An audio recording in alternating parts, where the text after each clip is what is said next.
दोस्तों स्वागत है आपका मेरे YouTube चैनल उत्तराखंड रूट्स में। आज की वीडियो में मैं आपको बताऊंगी कि किस तरीके से मैं करवा चौथ की पूजा की तैयारियां करती हूँ और क्या क्या सामान मैं उसमें यूज़ करती हूँ, किस तरीके से मैं पूजा करती हूँ और ये सब चीज़ मैं आपको आज के ब्लॉग में बताऊंगी। तो दोस्तों इस वीडियो को एंड तक देखिए। वीडियो पसंद आए तो मेरे चैनल को लाइक, शेयर एंड सब्सक्राइब करना ना भूलें। तो दोस्तों सबसे पहले ये मैंने एक चौकी ली है। चौकी में लाल कपड़ा बिछा दिया है।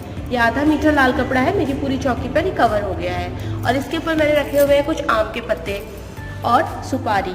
वैसे तो पान के पत्ते चढ़ते हैं, बट अगर आपके पास कभी भी पूजा में पान के पत्ते अवेलेबल ना हो तो आप आम के पत्तों को से भी काम चला सकते हैं। और इधर मैं लेती हूँ एक करवा चौथ माता का, ये मैंने पूरा फोटो लिया हुआ है। आप चाहे तो कोई पोस्टर भी ले सकते हैं, लेकिन ये एक बार मैं फोटो ले लेती हूँ, हर बार के मेरे काम आ जाती है। और साथ में मैंने एक माला ले ली है माता के लिए और एक चुनरी ले ली है। ये हमारे वहाँ का पिछौड़ा होता है, उत्तराखंड का कल्चर ही है ये पिछौड़ा। ये चूँकि कोई भी फेस्टिवल हो, कोई भी अच्छा घर में काम हो तो हम लोग ये पिछौड़ा जरूर ओढ़ते हैं, तो इसलिए मैंने पिछौड़ा माता को लगाया। आप चाहे तो कोई चुनरी भी माता को उड़ा सकते हैं। और साथ में ही यहाँ पर मैंने लिया हुआ है करवा। वैसे तो कई जगह पे लोग 2 करवे भी यूज़ करते हैं, उन लोगों के वहाँ पे 2 करवे का चलन होता है, लेकिन मैं एक ही करवा लेती हूँ। और ये करवे के ऊपर मैंने बताशे रखे हैं, आप चाहे तो यहाँ पे मिठाई भी रख सकते हैं। और ये करवे को पानी से हम भर देते हैं। और करवा चौथ की पूजा के लिए हमें चाहिए होती है छन्नी। तो मैंने इस तरीके की छन्नी मैंने ली हुई है। छन्नी मैं बार बार नहीं खरीदती हूँ, एक छन्नी को भी आप बार बार यूज़ कर सकते हैं। चाहे तो आप मार्केट से प्लेन छन्नी ले ले, चाहे तो डेकोरेटिव ले ले, ये आपके ऊपर डिपेंड करता है। तो मैंने इस तरीके की छन्नी ली हुई है। और साथ में हमें चाहिए होता है दिया। ये दिया मिट्टी का दिया है, ये करवे के साथ ही मिल जाता है। तो इसको इस तरीके से छन्नी में रख के शाम को पूजा की जाती है और इस दिए को फिर बाहर ही रखा जाता है। और अब मैं कुछ भोग के लिए आपको सामान दिखा देती हूँ। तो मैंने यहाँ पे फ्रूट्स लिए हुए हैं 2, एक सेब लिया, एक केला लिया है। कोई भी ऋतु फल आप ले सकते हैं, जो भी आपके घर में अवेलेबल हो। मेरे पास केले और सेब थे तो मैंने वही चीज़ रख लिया है। और साथ में ली हुई है दूबा, और गणेश जी के लिए चढ़ता है दूबा, इसलिए मैंने दूबा ले लिया है। और साथ में ही थोड़े से फूल भी मैंने लिए हुए हैं। जो भी फूल मिले हो, मुझे ज़्यादा कुछ फूल अभी मिले नहीं है, तो यही मैंने ले लिया है माता को चढ़ाने के लिए। ये मैंने लिए हुए ड्राई फ्रूट्स। आपके पास ड्राई फ्रूट्स हो तो आप ड्राई फ्रूट्स लें, नहीं तो कोई बात नहीं, ये भी ऑप्शनल होता है, ये आपकी इच्छा के ऊपर है। और साथ ही मैं लेती हूँ अनाज में गेहूँ। करवे के साथ में रखती हूँ गेहूँ को और फिर उसके साथ में पूजा करती हूँ। आप चाहे तो कोई भी अनाज ले सकते हैं। चलिए अब मैं आपको दिखाती हूँ जो भी मैंने श्रृंगार सासू माँ के लिए रखा है। तो ये सारा श्रृंगार है, जो भी आपकी इच्छा हो, श्रद्धा हो, उसके अकॉर्डिंग आप रखिए। और साथ में दोस्तों एक जोड़ी कपड़ा, चाहे कोई भी हो, सूट लेना हो, साड़ी लेना हो, जो भी पसंद हो वो आप ले सकते हैं। तो मैंने यहाँ पे एक जोड़ी सूट लिया हुआ है।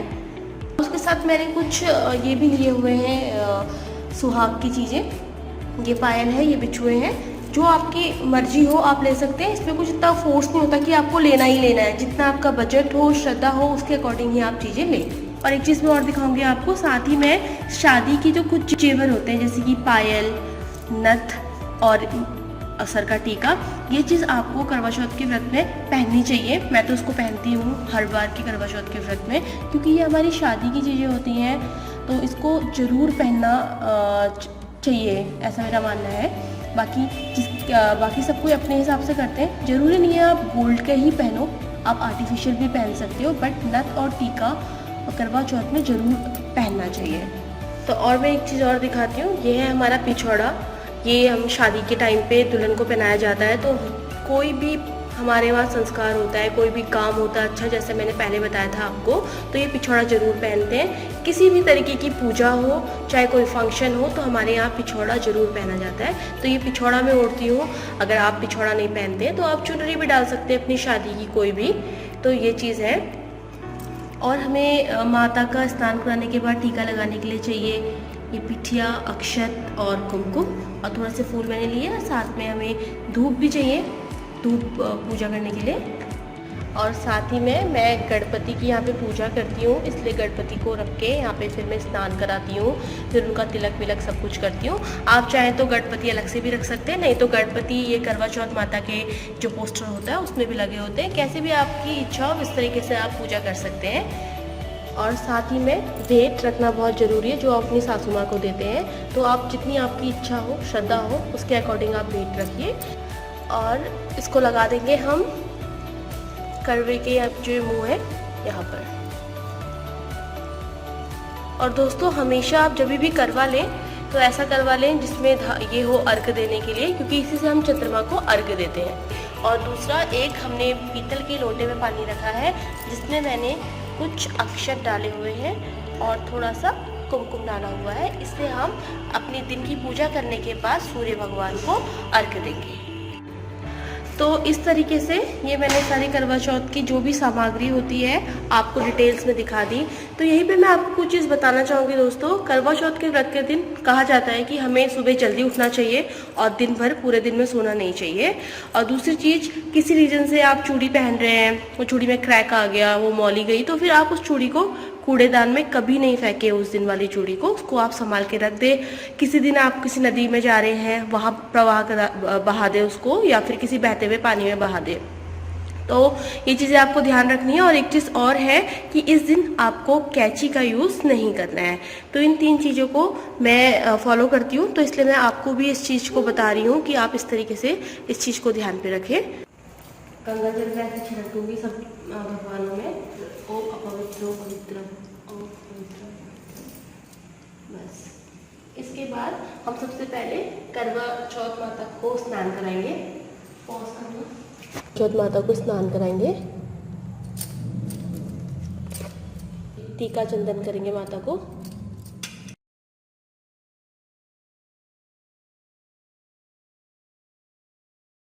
माता को फूल समर्पित करूंगी मैं यहाँ पे, और साथ में दूबा भी। गणपति भगवान को स्नान कराएंगे। वैसे तो गणपति इस फोटो में भी होते हैं, आप चाहे तो उस फोटो में ही स्नान करा सकते हैं, आपके ऊपर है। अब गणपति को भी तिलक करेंगे। अब गणेश भगवान का प्रिय होता है दुआ, गणेश भगवान को दुआ अर्पित करेंगे और कुछ पत्तियाँ, फूल पत्ती। सुपारी में भी अक्षत पिथिया जो है हम तिलक कर देंगे, और इन पत्तों में भी, आम के पत्ते में भी हम तिलक कर देंगे। और ज्वाला माँ को भी हम तिलक करेंगे। बस तिलक अभिषेक के बाद हम करवा चौथ माता की कथा पढ़ेंगे और उनका कीर्तन करेंगे। माता की कथा पढ़ने के बाद अब मैं यहाँ पे गणेश भगवान की आरती कर रही हूँ। गणपति की आरती के बाद हम करेंगे करवा चौथ माता की आरती।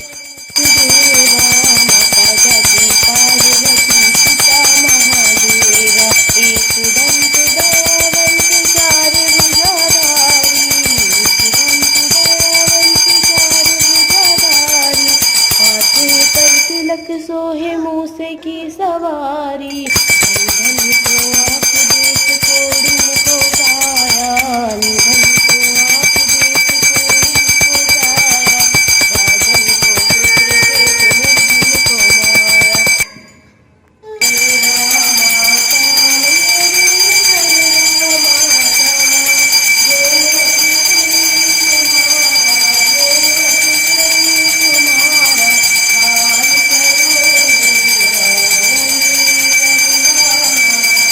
आरती के खत्म होने के बाद अब यहाँ पर पूजा का समापन हो गया है हमारी। उसके बाद हम देते हैं सूर्य भगवान को जल। तो मैं यहाँ पे सूर्य भगवान को जल चढ़ाने लगी हूँ।